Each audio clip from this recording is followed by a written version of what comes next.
जय हिंद। आज हम बात करते हैं तीन चीज़ें जो हमें हमेशा परेशान करती रहती हैं: मोटिवेशन, इंस्पिरेशन और रियलाइजेशन। ज़्यादातर हम जो किताबों में मोटिवेशन वर्ड का ज़्यादा प्रयोग देखते हैं, इंस्पिरेशन का भी ज़्यादा नहीं देखते हैं, रियलाइजेशन का भी ज़्यादा नहीं देखते हैं। अब जानते हैं क्या चीज़ें हैं। थोड़ा थोड़ा डिफरेंस है इनके अंदर, लेकिन वो बहुत ही बड़ा डिफरेंस है। जानते हैं, मोटिवेशन होता है प्रेरणा। प्रेरणा का मतलब है प्रेरणादायक होता है, जो किसी को कुछ करने के लिए प्रेरित करता है। इसमें क्या होता है, बाहरी चीज़ें क्या है, लात मारेंगी। बाहरी कोई आदमी लात मारेगा, बाहरी घटना लात मारेगी कि भी तुझे कुछ करना है जीवन के अंदर। तो हम टाइम बीइंग के लिए, किसी ने लात मारा तो हम टाइम बीइंग के लिए अपना डिसीजन ले लेते हैं, हाँ हाँ हाँ उसने बोला है तो मुझे भी ये सब करना है। तो वो ज़्यादा दिन चलता नहीं है। कोई लात मारने वाला तो बैठा हुआ नहीं है, और वो हमारा भला भी नहीं चाहता है ज़्यादा दिन के लिए। तो टाइम बीइंग के लिए है, हम एक आधा दिन जाएंगे, कुछ पढ़ लेंगे, थोड़ा बहुत पढ़ लेंगे, थोड़ी एक्सरसाइज कर लेंगे, या कुछ बदलाव है, टेम्परेरी बदलाव है, वो ज़्यादा दिन नहीं चलते हैं। और जो ज़्यादातर हमें दिखाया जाता है मोटिवेटेड वीडियो, उनका मकसद यही है कि वो बदलाव के लिए नहीं है वीडियो, वो अपना वो करने के लिए, प्रमोशन करने के लिए। क्योंकि वो चाहते नहीं ना इतना बदलाव हमारे जीवन के अंदर आए। क्योंकि हम बदलाव अगर आ गया तो हम उनको तो सुनना बंद कर देंगे, जो हमें एक एक डेढ़ घंटे तक हमें गलत गलत चीज़ें दिखाते हैं।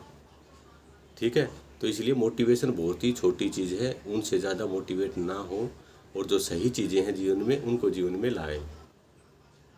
ठीक है, अब दूसरी बात चलते हैं इंस्पिरेशन। इंस्पिरेशन क्या है, उसका भी हिंदी में प्रेरणा बोलते हैं। किसी को देख करके कोई घटना है, कोई कारण है, उसको देख करके हम अपने आप को बदलने की कोशिश करते हैं। जैसे एग्जाम्पल के लिए हम सिनेमा घर में जाते हैं, एक मूवी लगी हुई है, मान लो फौजियों के ऊपर लगी हुई है, कोई टीचर के ऊपर लगी हुई है, या कोई गरीबी के ऊपर लगी हुई है, या किसी समाज की किसी बुराई के प्रति लगी हुई है, जैसे क्या बोलते हैं, जात पात के ऊपर लगी हुई है, किसी धर्म के ऊपर लगी हुई है, या और बहुत सी सामाजिक बुराइयां हैं जिनके ऊपर लगी हुई है। तो अब उस टाइम पर हम एकदम उसके अंदर डल जाते हैं। 2.5-3 घंटे के अंदर ही डलते हैं। उसके बाद हम बाहर निकलते, पॉपकॉर्न खाए और मामला ख़त्म, समोसा पॉपकॉर्न, मामला साफ। तो इंस्पिरेशन क्या है, ये भी एक भारी चीज़ है कि किसी माहौल के कारण हमें ये चीज़ जानकारी हो गई है थोड़ी सी, तो हम थोड़ा सा जागरूक हो गए हैं, हमने प्रण ले लिया कि कल से मैं भी, जैसे मान लो कोई ऐसी मूवी देख ली जिसमें मैं फौजी का किरदार, वहाँ पर मुझे लगने लग जाता है कि मैं ही उसको रिप्रेजेंट कर रहा हूँ, मूवी का हीरो भी मैं ही हूँ। जैसे कोई शिक्षक अगर वो कर रहा है तो मुझे लगने लग जाता है कि मैं भी कल से बच्चों को ऐसे ही पढ़ाऊँगा। अरे पढ़ाएगा तो जब ना जब कुछ तुझे आता होगा, कुछ ज्ञान भी तो होना चाहिए बच्चों को शेयर करने के लिए। तो टाइम बिंग के लिए हाँ मैं करूँगा। तो ये चीज़ भी बहुत ही टेम्परेरी है, 1 या 2 महीने ज़्यादा से ज़्यादा चल सकती है, तो इसके बाद इसका ये बंद हो जाती है। और हमने देखा भी हमारे जीवन में, जैसे नया साल आता है तो 31 तारीख को हम अपने आप डिसीजन ले लेते हैं भी मुझे बीड़ी छोड़नी है, दारू छोड़नी है, मुझे चिकन भी छोड़ देना है, और मुझे चाय छोड़ देनी है, मैं ये बदलाव करूँगा। एक लिस्ट बनाते हैं 8-10 चीज़ों की, तो हो नहीं पाता है। कितना अजीब किया, पता नहीं कितने नए साल आए। अगर ऐसे अगर मैं 40 साल का हो गया हूँ तो 40 तो पूरी टोटल बुराइयाँ भी दी हैं जो मेरे अंदर हैं। अगर मैं एक एक को भी ख़त्म कर देता तब तक ख़त्म हो जाता, मैं मुक्ति प्राप्त कर चुका होता। लेकिन ऐसा हमारे साथ होता नहीं है। इंस्पिरेशन भी टाइम बीइंग के लिए होता है, तो इसे ज़्यादा इसे अटैच ना, इंस्पायर हो गया मैं। अब अल्टीमेट चीज़ आती है, वो मैं बताता हूँ, वो है रियलाइजेशन। इन दोनों से एकदम अल्टीमेट है, दोनों से ऊपर है। अध्यात्म की दृष्टि में रियलाइजेशन को सबसे उच्चतम माना गया है कि आपने अपनी स्थिति को रियलाइज कर लिया। आज जो आपके हालात हैं, बहुत ही गंदे हालात हैं, उसको आपने महसूस कर लिया, तो आपने सोच लिया कि मुझे ऐसा बदलना है। इसमें बाहरी कोई भी लात मारने वाला नहीं आएगा आपके जीवन में। तो रियलाइजेशन में हम अपने आप में खुद रियलाइज करते हैं कि आज मेरी जो हालात है वो बहुत ख़राब है और मुझे इस हालात से बाहर निकलना है।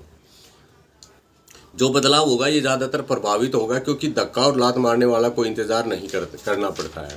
इस स्थिति में रियलाइजेशन से आदमी आंतरिक रूप से जाग जाता है और अपने ट्रांसफॉर्मेशन के लिए निस्वार्थ मेहनत करता है, अपने आप को बदलने के लिए, अपने जीवन में बदलाव के लिए, अपने ऐसे भी बड़े बड़े मुद्दों में वो चुनने लग जाता है। फिर धीरे धीरे ये होता है कि उसके जीवन में इतना बदलाव आ जाता है कि वो चुनौतियों को स्वीकार करते करते एक सही संघर्ष में लीन हो जाता है।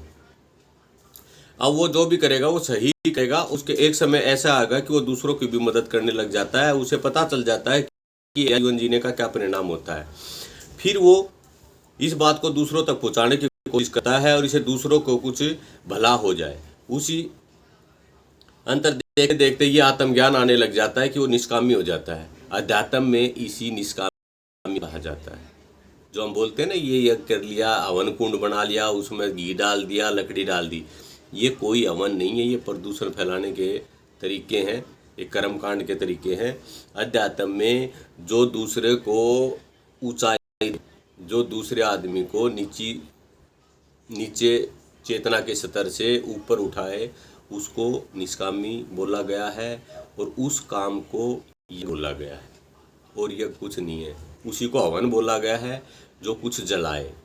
बाहरी कुछ जलाने से मतलब नहीं है, अंदर की चीज़ों को जलाने से मतलब है। अब आ जाते हैं, बात हमारा मुद्दा था मोटिवेशन, इंस्पिरेशन, रियलाइजेशन। मोटिवेशन बाहरी लात मारेगा, इंस्पिरेशन में देख के उस हालात में मेरे अंदर लात मारी जाएंगी। और रियलाइजेशन क्या है, मेरे अंदर से लात मारी जाएगी। लात नहीं मारी जाएगी मतलब मैं महसूस करूँगा कि मेरे जो हालात हैं वो ख़राब है और मुझे इस हालात से बाहर निकलना है। तो ये अल्टीमेट चीज़ है। तो न मोटिवेट हुई, न इंस्पायर हुई, अपने आप को रियलाइज़ करिए कि भी आज जो हालात हैं आपको अपने हालातों को बदलना है और ये संभव है। आप देख लीजिए क्या क्या चुनौतियाँ आपके सामने हैं, कैसा आपका जीवन चल, उन मुद्दों को चैलेंज कीजिए। छोटे छोटे मुद्दे हैं, उनको चैलेंज दीजिए। एक बड़ी चीज़ आपको मिलती जाएगी धीरे धीरे। आज 1 किलोमीटर दौड़ने, कल 1100 मीटर दौड़ लेना, कोई बात नहीं है। 2 किलोमीटर भी आ जाएगा, 5 किलोमीटर भी आ जाएगा। आज एक पेज पढ़ रहे हो किसी किताब का एक पेज पढ़ रहे हो, तो ऐसी स्थिति नहीं आ सकती क्या आप किसी दिन चार पाठ पढ़ोगे, एक किताब को आप कर दोगे ख़त्म। ये वेदांत है, इतना सब कुछ लिखा हुआ है इनके अंदर। पढ़ो तो 1 घंटा भी नहीं लगता है। ये भाग्य भला होएगा, कहाँ भाग के जाओगे। पढ़ो भाई, बहुत ही किताबें हैं, बहुत ही साहित्य है। हमारे जो ऋषि थे उन्होंने हमें बहुत ही वरदान दिया हुआ है इन किताबों के रूप में, लेकिन हमें ध्यान तो है नहीं। हम तो रील देखने में लगे पड़े हैं। रील देखने में बुराई नहीं है, मैं भी रील ही बना रहा हूँ, लेकिन सबसे बुरी बुराई है तुम देख क्या रहे हो। तुम्हारे जीवन में बदलाव कौन ला रहा है, उन चीज़ों को देखो।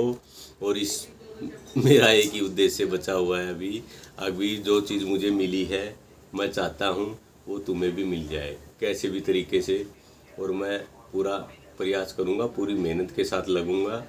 ये शुरुआत है अभी। और जो इस यज्ञ में, यज्ञ मतलब निष्काम कर्म, जो इस निष्काम कर्म में सहयोगी होंगे उनको भी शांति मिलेगी। They will get rid of their suffering.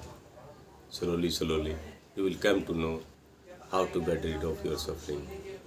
तो आइए, ये यज्ञ हो रहा है, ये हवन हो रहा है रियल वाला, इसमें ज्वाइन कीजिए, बातों को बढ़ाइए आगे। मैं जिनको फॉलो करता हूँ आचार्य प्रशांत है, तो आप भी उनको सुनिए और जीवन में बदलाव लाइए। और ऐसे ही वीडियो धीरे धीरे, अगर अच्छी लगे तो दूसरों को शेयर करना, अच्छा लगे तो मुझे बताना क्या कमी थी, I will change. Okay, thank you, bye.